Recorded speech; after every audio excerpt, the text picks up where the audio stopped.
Mais merci beaucoup à tous. Merci infiniment au Cercle Bayard pour son accueil et à Ludovic et son équipe pour la préparation de cette soirée. Je suis vraiment très heureux de me trouver parmi vous ce soir et très reconnaissant que vous ayez pris un peu de votre temps en pleine semaine pour venir écouter ces quelques mots qui seront humbles et courts parce que l'idée c'est vraiment qu'on puisse échanger ensemble. On m'a demandé donc ce soir de parler du capitalisme prométhéen et donc je me suis collé à cette réflexion qui prolonge celle que j'avais initiée dans ce livre, donc la chute de Prométhée, qui a été publié, je crois que c'était à l'automne, c'était il y a 1 ou 2 mois. L'actualité est dense et donc on a l'impression que ça fait toujours beaucoup plus longtemps, mais il est tout chaud. Une démarche modeste, puisque d'autres réflexions ont évidemment précédé la mienne, mais donc je voudrais essayer de vous présenter, non pas pour simplement le plaisir de l'esprit, mais pour essayer de comprendre quels sont les enseignements qu'on peut tirer de la période que nous traversons, et les enseignements notamment d'un point de vue de l'action politique, parce que c'est bien l'enjeu aujourd'hui de faire cette transition entre les mots et l'action.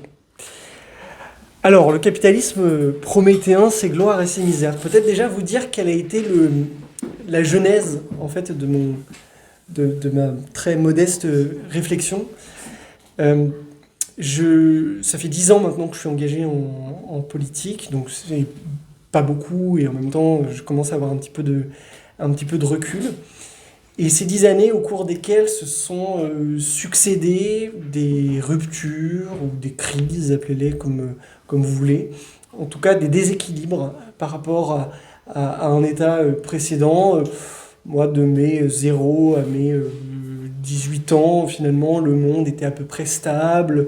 Il y avait des réformes politiques, on était d'accord, on n'était pas d'accord, on était de gauche, on était de droite, mais on n'avait pas le sentiment de glisser comme on l'a eu particulièrement depuis 10 ans, et particulièrement depuis 2 ans. Donc ces crises, vous les connaissez bien sûr. On a eu la crise de 2008, la crise financière. On a eu le terrorisme islamiste. On l'a oublié parce qu'il y a eu beaucoup d'autres sujets depuis, mais enfin ça a quand même été un vrai bouleversement en France de voir la mort à nouveau ressurgir pour des motifs politiques sur le sol français. On a eu dans les années 2010 une montée en puissance d'idéologies occidentales radicales, le wokisme par exemple, l'antispécisme est un autre exemple. Et donc à partir de 2020, une nouvelle phase d'accélération dans ces crises, à l'occasion de la survenue de la pandémie de Covid-19, de la suppression des libertés publiques et individuelles à la manifestation vraiment paroxystique du capitalisme de connivence, des liens entre l'État et les intérêts privés, jusqu'à aujourd'hui le retour de la guerre de haute intensité à côté de nos frontières, je ne dirais pas sur le sol européen, parce que je ne considère pas que l'Ukraine fasse partie de l'Europe, mais enfin même du continent européen, entendu au sens culturel du terme, mais en tout cas à nos portes, contre une puissance qui, jusqu'à très récemment, était une puissance voisine, amie et parfois même alliée. Et donc on a ces 10 années-là de crise, et il y avait 2 possibilités, au fond. Soit on a eu beaucoup de malchance pendant 10 ans, soit quelque chose les reliait. Alors il y a beaucoup d'hypothèses qui ont été menées sur pourquoi toutes ces crises et pourquoi elles interviennent en même temps et pourquoi elles s'accélèrent aussi dans leur survenue. Moi, l'hypothèse très modeste que j'ai essayé de formuler dans la chute de Prométhée, c'était de dire que ces crises résultaient de la fin d'un cycle prométhéen d'une pulsion prométhéenne qui s'était emparée de l'homme avec un grand H occidental, notamment à partir des deux révolutions industrielles, donc au 19e siècle, et que cette logique, arrivant à son extrémité, en fait, se retournait contre elle-même et donc contre nous-mêmes. Alors, juste, vous connaissez sans doute, mais le mythe de Prométhée donc, nous renvoie maintenant 2800 ans en arrière, 8e siècle avant notre ère, le poète Hésiode, Prométhée qui est donc un titan pris de sympathie pour l'humanité et qui, lors du partage des pouvoirs ou des attributs entre les hommes et les dieux, va décider d'aller dérober le feu aux dieux qui leur avait été attribué pour le donner aux hommes. Ce qui symbolise, l'émancipation d'une certaine façon, ou la volonté en tout cas de l'homme de s'émanciper par la technique, parce que donc, le feu, initialement, on frotte des siècles, donc c'est les prémices de la technique humaine, et donc le mythe prométhéen traduit ça, l'émancipation de l'homme par la technique, avec une contrepartie tragique, puisque Prométhée est puni par les dieux, il est attaché au Caucase, son foie est dévoré par un aigle, et les dieux envoient pour punir l'humanité de s'être associée à cette ambition d'émancipation. C'est pas très Marlène Schiappa, désolé, mais ils envoient Pandora, qui était donc la première femme sur Terre, pour signer le malheur de l'humanité. Et donc je crois que la pulsion prométhéenne, cette idée qu'on allait tous se libérer par la technique, est partie de l'économie et a fini par contaminer d'une certaine façon ou se répandre dans l'ensemble de nos vies, jusqu'à créer une forme d'antimorale que l'on constate chaque jour. Il y a eu, c'est ce que Jacques Ellul appelait une sorte de transfert du sacré sur la technique à partir des révolutions industrielles et de la révolution française. Et donc aujourd'hui, cette antimorale qui mêle des intérêts de l'économie technicienne avec des désirs, essentiellement des désirs archaïques. Et d'ailleurs, ça c'est intéressant de noter que dans cet aboutissement du progressisme, en fait, c'est surtout l'avènement d'une forme du retour à l'archaïsme. C'est par exemple l'essayiste Sylvain Durin qui traite de ce sujet.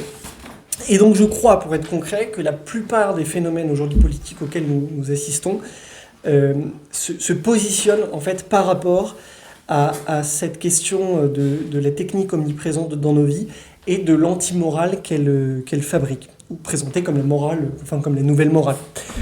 Donc regardons l'actualité, le pass sanitaire.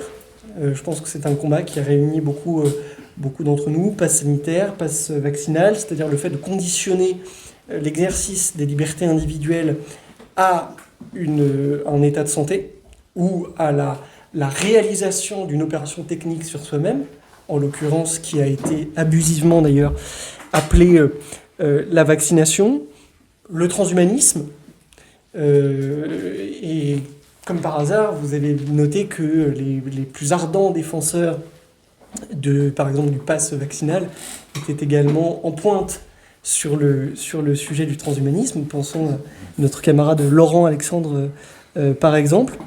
L'euthanasie. Actuellement a lieu une convention sur la fin de vie en France qui entend donc légaliser l'euthanasie, une réponse technique, l'injection d'un cocktail lithique, à un problème de société ou à un problème existentiel qui est la souffrance, alors parfois physique, mais on a des moyens aujourd'hui de la prendre en charge, la souffrance de l'être humain face à sa finitude. On pourrait multiplier sur tout ce qui est fait au nom de la lutte contre le changement climatique, etc. Et jusque dans les domaines les plus éloignés, théoriquement, du règne des machines. Vous voyez, pour venir jusqu'ici, donc j'ai pris le métro et à la gare, je crois que c'est la gare de Lyon, il y a une affiche. Vous voyez un jeune homme qui dit, voilà, avant j'étais pâtissier et maintenant je code dans la food tech. C'est-à-dire que la gastronomie, la France, pays de la gastronomie, La gastronomie a été dégradée en food tech et la technique, les algorithmes ont été jusqu'à s'emparer finalement de ce qui constitue un rapport véritablement charnel avec le monde. Par définition, ce que l'on mange est dépourvu, théoriquement en tout cas, d'aspects techniques. Donc il y a la food tech, maintenant on code dans la food tech, pour être très honnête, je ne comprends pas vraiment dans quel sens, mais il doit y avoir un vrai marché puisqu'ils ont les moyens de se payer des publicités dans le métro de Paris. Vous avez les fintech, sur la finance, vous avez la e-santé aussi, dont on constate chaque jour les effets bénéfiques, n'est-ce pas ? Et donc ces sujets-là qui rentrent dans nos vies contiennent tous aussi, de près ou de loin, une dimension morale. Par exemple, se faire vacciner, enfin vacciner avec 1 milliard de guillemets, c'était pas simplement un problème de santé publique, c'était devenu un problème de citoyenneté.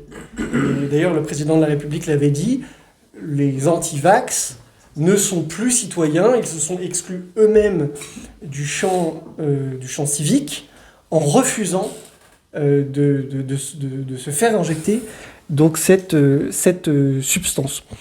Maintenant, c'est le changement climatique, donc c'est la sobriété ou la mise à l'index. Surtout si vous êtes à 20 degrés au lieu de 19 sur votre chauffage, ça peut valoir une stigmatisation sociale. Aujourd'hui, on s'y est habitué parce que depuis 2 ans, on vit dans un délire complètement fou.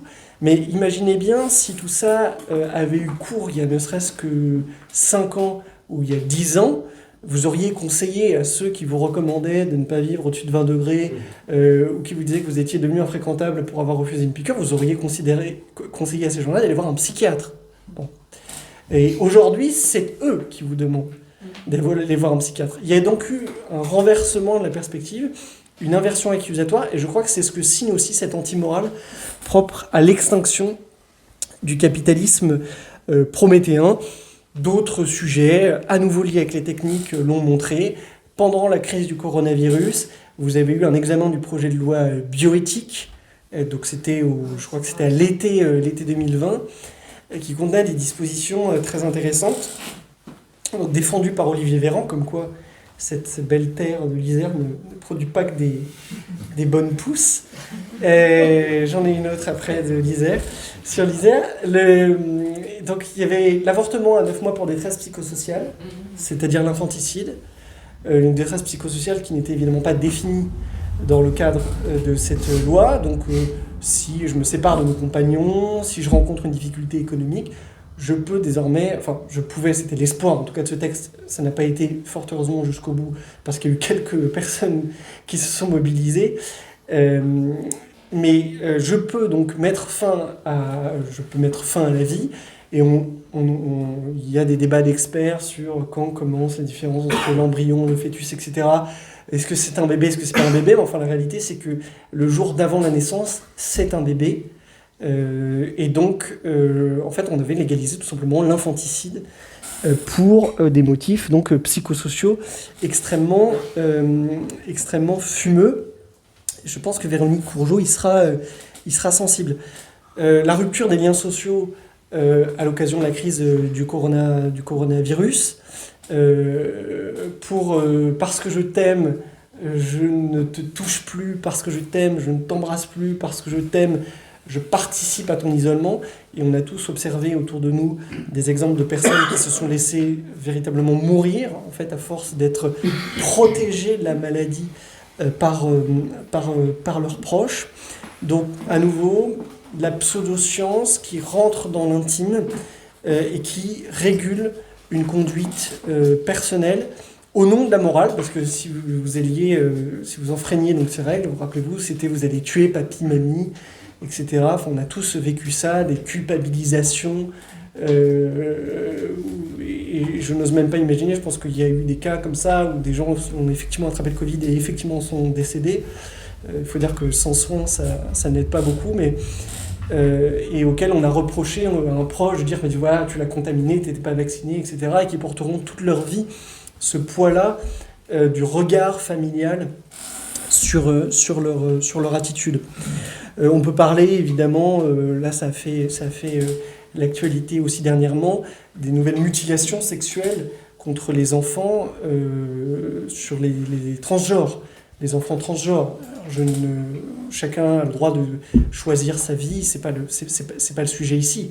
Mais vous voyez bien que là, il y a une polémique qui est en train de naître aux États-Unis sur Leonardo DiCaprio, parce qu'on lui reproche, donc il doit avoir 50 ans, quelque chose comme ça, on lui reproche de sortir avec une fille de 19 ans. Bon, on se dit quand même le puritanisme, vite bon moment. Et à côté de ça, on permet à des enfants de 5 ans de subir des traitements hormonaux ou des traitements chirurgicaux, à nouveau les techniques, au nom de leur désir supposé, enfin leur désir sur le moment. Et donc on imagine bien les conséquences que ça aura et la rupture véritablement. Enfin, présenter un terrien du XXe siècle, présenter lui la société, le visage de la société aujourd'hui, il se dira que nous avons complètement perdu les pédales. Voilà, donc désolé pour cette introduction un tout petit peu longue, mais en gros l'idée c'est ça. Je pense que la politique aujourd'hui est intimement liée au progrès technique, et que ce progrès technique construit une nouvelle morale qui est une anti-morale, et dont on use en fait à des fins de destruction, d'homicide, c'est-à-dire la destruction de tout ce qui est vivant en fait, de tout ce qui existe. Et pourtant, il y a quand même un attachement collectif à ce capitalisme-là prométhéen, qui peut sembler curieux quand on voit ses effets délétères. Ce que je voulais essayer d'exprimer, c'est que en fait, l'antimorale du capitalisme prométhéen n'est pas l'aboutissement, elle est l'aboutissement, mais elle n'est pas le point de départ. C'est-à-dire qu'en réalité, c'est un phénomène qui est un phénomène à deux visages. Il y a un visage lumineux, qui est un visage de véritable émancipation, et il y a un visage de destruction généralisée, celui que nous connaissons aujourd'hui. Et en fait, le problème du capitalisme prométhéen, c'est pas tant d'avoir existé que de ne pas avoir connu la juste mesure et d'être allé toujours plus loin dans sa logique. Et donc aujourd'hui, on assiste à une forme de dramatico-burlesque sur tous les éléments qu'on vient d'évoquer. Et on observe que les gens s'agrippent en fait à ce qui leur fait du mal. Mais on peut le comprendre, parce que si vous êtes un nourrisson, que vous êtes alimenté par le lait maternel et que d'un seul coup ce lait tourne ou s'empoisonne, on ne s'en rend pas compte tout de suite. Et donc ce qui nous a nourris hier, en fait, se retourne aujourd'hui contre nous. Et indéniablement, la technique, depuis donc, la Révolution française, les deux révolutions industrielles, a contribué quand même à améliorer le lot commun, en remportant des victoires quasi définitives, pas totales, mais en tout cas quand même bien entamées, sur les 3 fléaux qui avaient été ceux de l'humanité durant 10 millénaires, à savoir la famine, les épidémies et les maladies, et puis la guerre. Bon, alors la famine, je vais vite, grâce à l'amélioration des rendements agricoles avec les engrais, et puis la rationalisation des cultures, c'est le phénomène des enclosures par exemple, qui naît en Angleterre au moment justement de la révolution industrielle. Pour vous donner une idée, au milieu du 19e siècle, la population française était à moitié agricole, c'est-à-dire la moitié de la population française tirait son revenu des activités agricoles. En 2000, il y avait 4,8% des Français qui travaillaient dans le secteur agricole, et je crois qu'aujourd'hui, c'est moins de 2%. Sur les épidémies, la maladie. Bon, et bien, au moment de la révolution industrielle, naît le mouvement hygiéniste, des découvertes scientifiques assez importantes. Par exemple, le vaccin contre la variole, donc développé par Edward Jenner en 1796. L'espérance de vie en France à la fin du 19e siècle est de 30 ans. Elle est de 37 ans dès 1810 grâce à l'invention de ce vaccin. Donc, comme quoi, vous voyez, ça peut parfois fonctionner. Et sur les guerres, c'est pareil, c'est-à-dire que la technique, et notamment avec les transports, a permis l'internationalisation, enfin beaucoup plus forte, parce que la mondialisation a toujours plus ou moins existé, mais beaucoup plus forte des échanges. Et donc elle a renchéri en fait le coût des guerres. Et donc vous avez certes des conflits qui sont plus meurtriers à cause de la technique, et ça, mais des conflits qui sont infiniment moins nombreux. Et de tout ça résulte comment dire, le prix de la vie, si vous voulez, a été rehaussé. D'ailleurs, la preuve en est qu'au moment du Covid-19, quand survient un virus dont au départ on vous dit peut-être qu'il y a 3% des personnes âgées qui en décèdent, etc., tout le monde panique et on est prêt à tout jeter par-dessus bord pour ça. Enfin, il y a même 50 ans, ça va faire rire tout le monde. Vous connaissez les exemples de la grippe de Hong Kong pendant mai 68, où il y a des chroniqueurs qui disaient bon, c'est pas 100 000 morts, 200 000 morts, 400 000 morts, et de toute façon, on n'en a rien à faire. Et à cette époque, les jeunes étaient dans les rues, revendiquaient toujours ces droits à l'émancipation, et les choses avaient été gérées bien différemment. Donc on constate l'évolution vraiment politique du capitalisme prométhéen.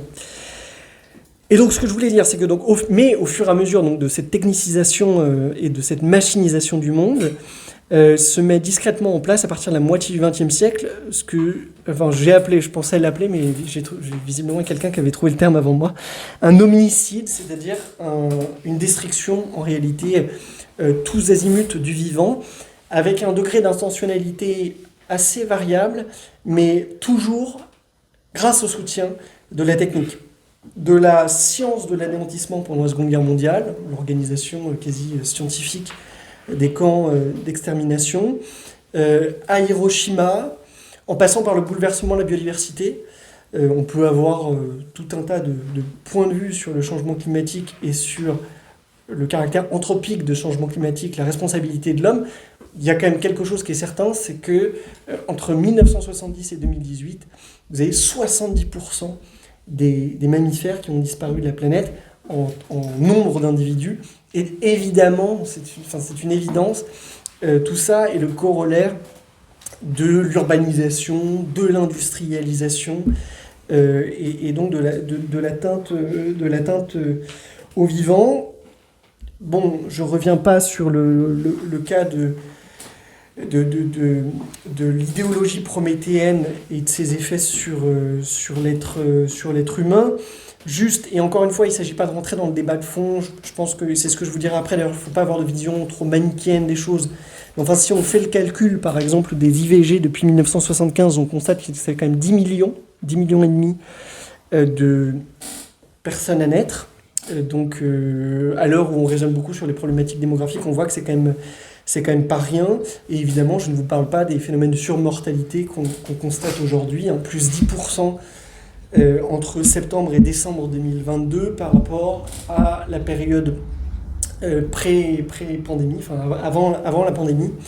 Et donc, entre nous, voilà, on sait bien, il y a les injections, il y a sans doute aussi l'effet de toutes les maladies qui n'ont pas été prises en charge, qui n'ont pas été diagnostiquées pendant le Covid à cause de cette pseudo-science qui s'est emparée de nos vies.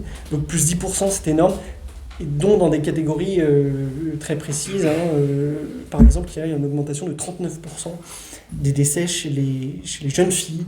Je crois que c'est de 4 à 9 ans, de 5 à 10 ans, quelque chose comme ça. Enfin, c'est absolument dramatique.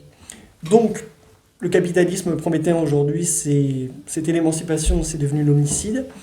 C'est devenu aussi la dénaturation de l'homme, c'est-à-dire qu'on essaye de changer un peu sa substance profonde. Bien sûr, je pense à la question du transhumanisme. À mon avis, le capitalisme prométhéen aujourd'hui se cherche de nouveaux territoires. Et il en a trouvé deux, il se cherche deux nouveaux territoires et il en a trouvé deux qui sont, c'est ma thèse en tout cas, l'espace et le corps. Donc le corps, on l'a vu pendant la pandémie de Covid-19. L'espace, vous avez toutes ces conquêtes. Et c'est d'ailleurs pas un hasard si les entrepreneurs prométhéens actuels sont souvent investis dans les deux domaines. un exemple typique, même s'il y a plein de belles choses à en dire par ailleurs, mais c'est Elon Musk, hein, qui est d'un côté sur la conquête spatiale et de l'autre sur ces puces Neuralink qui permettront dès les prochains mois donc de pucer, en fait, tout simplement. Vous serez pucé, vous serez greffé d'une puce pour créer une interface entre votre cerveau, un corps biologique, et la machine. Pour des raisons, alors au départ de santé, petite parenthèse, la santé sera toujours utilisée pour permettre toutes les transgressions. Parce que c'est le sujet, la santé et le réchauffement climatique. C'est le sujet réputé inattaquable. Et c'est le sujet qui est tellement puissant d'un point de vue émotionnel que politiquement vous êtes condamné à céder devant lui. C'est-à-dire que si demain on vous explique par exemple qu'on peut faire des neuroprothèses pour redonner la vue aux personnes aveugles, quel est le responsable politique suffisamment suicidaire pour dire à ses concitoyens « il ne faut pas faire ça ». Il ne faut pas faire ça parce que c'est dangereux, c'est en train de transformer l'espèce humaine, il ne faut pas faire ça. Mais attendez, t'es compte, les gens, c'est terrible, on a les moyens de leur rendre la vue, mais on ne le fait pas. On s'interdirait de le faire. Ça, c'est un grand sujet. On a vu comme sur quelque chose d'assez mineur, on pourrait y revenir pendant les questions, mais je suis plus si sûr que ça que le Covid a été mineur. Je pense vraiment que c'était une arme bactériologique et que ça a été conçu comme tel. Mais quelque chose d'assez mineur, en tout cas d'un point de vue de la mortalité, comme le Covid, on voit que tout cède. Donc si demain on vous explique que Google peut vous implanter, vous mettre des robots, des micro-robots chirurgiens dans le corps pour vous éviter le cancer, qui sera capable d'y résister ? Qui sera capable d'y résister ? Et rappelez-vous de Nietzsche, je crois que c'est l'introduction à Ainsi parlait Zarathustra, le bien suprême de l'homme décadent sera la santé. Sera ? La santé. Donc il faut retrouver, mais ça doit faire un siècle. Hein. Donc le bien suprême, la santé sera le bien suprême de l'homme décadent. Donc homicide, dénaturation de l'homme, et puis aussi, enfin, et ne vous inquiétez pas, je termine bientôt, un processus de déshumanisation jusqu'à la décivilisation. Déshumanisation, bon, ça a été montré, vous regardez les temps modernes de Chaplin, la technique a coupé l'homme finalement de son environnement naturel en engendrant une forme de malaise un petit peu diffus. Le sociologue Durkheim démontrait dans son ouvrage Le Suicide, hein, qui a été son grand livre, et le livre qui donne naissance véritablement à la sociologie moderne, que le suicide est un phénomène relativement récent. C'est un phénomène qui coïncide en réalité avec l'âge industriel. Avant, on ne se suicide pas. Alors, vous direz, il y a des raisons religieuses. Oui, c'est vrai, il y a des raisons religieuses, mais il y a aussi des facteurs qui sont propres, je pense, au monde des machines, qui, on pourra y revenir dans le détail, mais qui font que le suicide est profondément un phénomène moderne. Et vous voyez, je trouvais, là, je lisais complètement par hasard La psychologie des foules de Gustave Le Bon. Donc c'est écrit, je crois, en 1895, quelque chose comme ça. Et Gustave Le Bon dit, en parlant des foules, justement, pour vous montrer qu'il y a une sorte de répulsion naturelle de l'être humain pour le règne de la technique. Donc les foules, leur règne fétichiste pour les traditions est absolu, leur horreur inconsciente de toutes les nouveautés capables de changer leurs conditions réelles d'existence est tout à fait profonde. Si les démocraties eussent possédé le pouvoir qu'elles ont aujourd'hui, à l'époque où furent inventés les métiers mécaniques, la vapeur et les chemins de fer, la réalisation de ces inventions eût été impossible ou ne l'eût été qu'au prix de révolutions et de massacres répétés. Il est heureux, pour les progrès de la civilisation, que la puissance des foules n'ait commencé à naître que lorsque les grandes découvertes de la science et de l'industrie étaient déjà accomplies. Voilà. Et je voudrais vous dire aussi que ce processus de déshumanisation va jusqu'à ce que j'appelle la décivilisation, c'est-à-dire la fin en fait d'une histoire commencée au néolithique, il y a 9000 ans, qui fait rentrer l'homme dans la culture, qui fait rentrer l'homme dans la civilisation, avec ce que ça comporte d'interdits, de tabous, de rituels. Dieu disparaît, puisqu'il y a ce transfert donc, du sacré sur la technique, et en l'absence du regard de Dieu, quoi qu'on pense de son existence ou de son inexistence, en tout cas c'était ainsi que se concevait la vie avant la révolution industrielle, et donc sans son regard, en fait, seul le nihilisme peut triompher. C'est ce que dit par exemple Albert Camus dans l'homme révolté.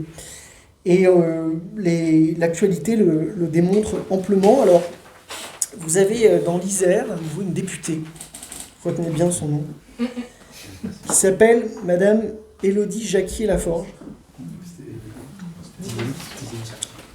vice-présidente de l'Assemblée nationale, et qui a trouvé la charmante idée de déposer une proposition de loi, et ne croyez pas qu'elle sera la seule à la voter, visant à autoriser effectivement l'humusation.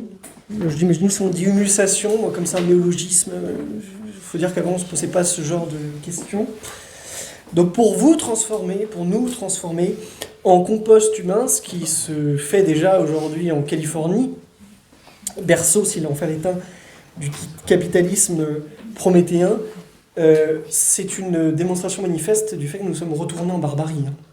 C'est-à-dire que l'homme, au sens où nous l'entendons classiquement, naît avec les rites funéraires. Quand on transforme le défunt en compost, on sort de l'humanité. C'est un retour de la barbarie. Et de la même façon, il y a un retour à la barbarie quand vous avez une professeure d'université, ça a fait les gros titres. Enfin, les gros titres, non, ça n'a pas fait du tout les gros titres. Ça a fait les gros titres de la presse numérique complotiste. Donc, Madame Anas Majdor, qui là désire utiliser donc des femmes en état de mort cérébrale comme mères porteuses. Là, vous voyez que le sujet, il y a tout, en fait. Vous avez un projet d'émancipation, permettre d'avoir un affront naturel à des couples qui ne le peuvent pas, pour différentes raisons. Un projet d'émancipation, satisfait par une solution technique, les mères porteuses.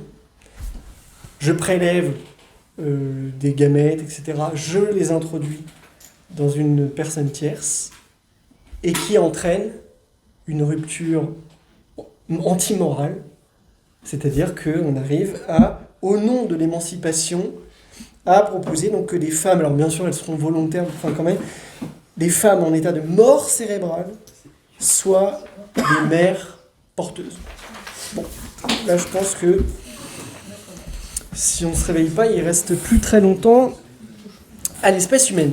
Donc, petite conclusion, donc, le capitalisme prométhéen a deux visages, et je pense que c'est ce qui explique l'attachement et le fait que nous ayons du mal aussi à en percevoir tous les dangers, tout simplement parce que c'est un capitalisme qui a eu quand même aussi beaucoup d'effets bénéfiques sur nos vies. Peut-être que ça rend compte d'ailleurs en partie du clivage générationnel qui a été beaucoup commenté par exemple entre les millennials et les boomers. Les uns ne sont pas plus bêtes que les autres, simplement les uns ont vu le visage accueillant du capitalisme prométhéen, les autres ne voient que son visage monstrueux aujourd'hui. Enfin, en tout cas, ils ont connu son visage monstrueux durant la plus grande partie de leur vie. Alors, en conclusion, quelles sont les conséquences pratiques qu'on peut en tirer pour nos combats ?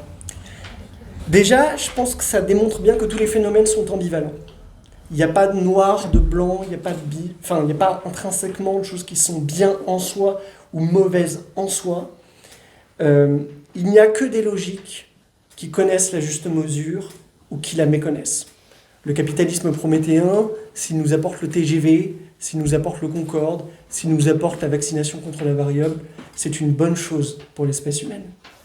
Si c'est l'avortement à 9 mois pour détresse psychosociale, l'euthanasie parce qu'on est pauvre, ou l'humus, le compost humain, c'est une mauvaise chose pour l'espèce humaine. Et donc je crois que l'enjeu, on nous a souvent présenté, nous tous, parce que j'imagine que si vous êtes là, c'est qu'on vous a présenté aussi parfois, comme des dangereux extrémistes. En fait, nous sommes ceux qui ont conservé les enseignements de la juste mesure aristotélicienne. Et ce monde manque cruellement de juste mesure.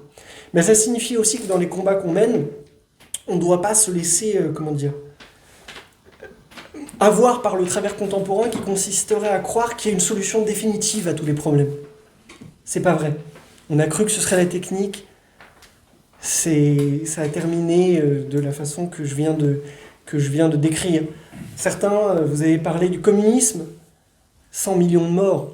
Le capitalisme, de façon plus générale, lui-même, a enrichi des parts entières de la population, sorti à nouveau de la famine, et a créé aussi son lot d'injustice, d'inégalité.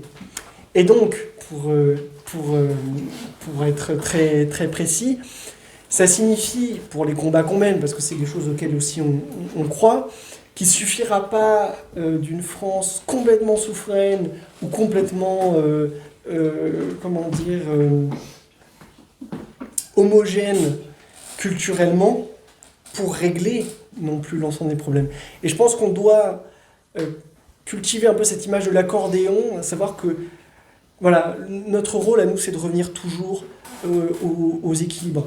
Et on accueillait, Ludovic qui était présent d'ailleurs récemment, un politologue qui s'appelle Michel Guénard au Cercle Aristote, et il nous disait la chose suivante, il nous disait « Aujourd'hui, le mondialisme est en train de tuer les peuples, mais le jour où on aura mis fin au mondialisme, il ne faudra pas s'interdire de pouvoir regarder à nouveau vers l'étranger. » Et donc, en fait, ce capitalisme-là, par sa logique cumulative, hein, c'est le propre même du capital, je crois que c'est Guy Debord qui disait, crée une sorte de vision linéaire de l'histoire, et je pense que c'est une grossière erreur. Et qu'en fait, cette vision linéaire de l'histoire, elle nous condamne à aller toujours jusqu'au bout, et à toujours chercher de nouvelles, vous voyez. Et donc là, dans les idéologies d'émancipation, maintenant, voilà, il y a eu une émancipation indiscutable des femmes au XXe siècle, et puis aujourd'hui, vous vous retrouvez dans des situations où on confond tout, quoi. On confond la drague avec l'agression sexuelle, etc. Parce que on va toujours plus loin dans cette vision linéaire de l'idée que l'on suit. Et donc il n'y aura jamais de solution définitive. C'est assez inconfortable d'une certaine manière, parce que ça veut dire qu'on devra toujours rester sur nos gardes, que le combat ne sera jamais définitivement gagné, mais je crois que la politique devrait bien se garder justement de tenter des ruptures définitives, des choses sur lesquelles on ne peut pas revenir. Deuxièmement, sur les combats que nous menons. Bon, vous voyez bien que ce dont je vous parle ce soir ne fait pas du tout la une de l'actualité. Et si on avait organisé une réunion publique sur la réforme des retraites, on aurait sans doute eu beaucoup plus de monde. Et pourtant, c'est en réalité l'essentiel. C'est-à-dire que la réforme des retraites, tout aussi critiquable qu'elle soit, et je ne suis pas davantage favorable à la réforme des retraites que la plupart des Français, mais la réforme des retraites ne modifiera pas l'espèce humaine. Elle ne précipitera pas les pauvres dans un choix entre la pauvreté ou l'euthanasie. Et donc je crois qu'il y a quand même un sujet aujourd'hui, et je vous le dis à nous, parce qu'on est tous des gens politisés, etc., on suit les débats, mais il y a quand même un sujet dans la hiérarchisation, je pense, de nos combats. Ça ne veut pas dire d'ailleurs que les autres combats ne sont pas importants, mais la plupart d'entre eux sont contenus, en fait, dans la question du capitalisme prométhéen. Lorsqu'on parle de la retraite, on parle en fait de la durée de cotisation, c'est ce dont on parle. Mais comment on peut demander à quelqu'un de cotiser pendant 41 ou 44 ans lorsqu'il y a cette robotisation en marche de la société? Et vous savez, c'est Benoît Hamon qui avait parlé à une époque, ça avait fait rire tout le monde, mais d'une taxe sur les robots. Quand on y réfléchit, c'est pas complètement bête. C'est-à-dire que lorsqu'un employeur se dispense de devoir payer des charges salariales sur le recrutement d'une personne humaine pour la remplacer par un robot, il ne contribue plus au système global. Et donc vous vous retrouvez avec des déséquilibres où à la fin on dit aux Français qui ont travaillé durement toute leur vie, mais vous devez travailler plus longtemps pour combler les déséquilibres. Bon, déséquilibres mineurs, surtout comparé à ce qu'on avait pensé pendant le Covid, mais c'est pas le sujet ici. Mais donc vous voyez bien qu'en réalité c'est en lien, ça semble éloigné, mais c'est tout à fait en lien avec le sujet du capitalisme prométhéen, qui est, je crois, en réalité le véritable ennemi. Et Alexandre, ce sera ma conclusion, Alexandre Solzhenitsyn avait prononcé un fameux discours, Le déclin du courage, en 1978 à l'université d'Harvard. Le déclin du courage du monde occidental, c'est ce qu'il critique dans ce très beau texte.